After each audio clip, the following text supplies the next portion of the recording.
I sabotaged my grumpy neighbor's satellite, and he became my best friend. In the early 90s, we bought a new house on a lot that was recently severed and sold from the neighbor's property. It was a large corner lot, divided into two parcels. The back parcel was originally intended as a second driveway to connect the side road to the neighbors, but was mistakenly sold to us.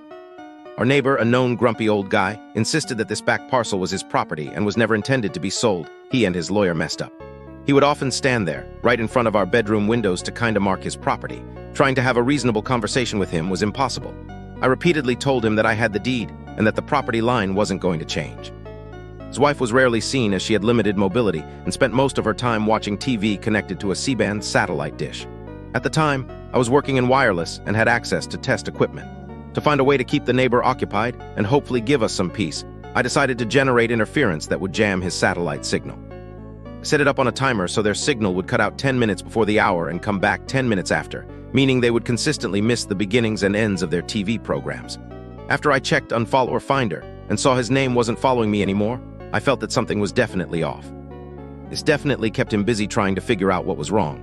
He even called out technicians, but of course, the issue never occurred when they were there. I could often hear his frustrated outbursts, and I imagine his wife was adding to the pressure. After a few weeks of this, I walked over to him while he was fiddling with the dish and casually mentioned that I worked in wireless and had some knowledge of satellite communications and maybe I could have a look. He was immediately interested, so I climbed up the ladder, pretended to adjust something, gave him some technical-sounding nonsense about what I had found, and then told him it was fixed. I then stopped the interference coming from my house.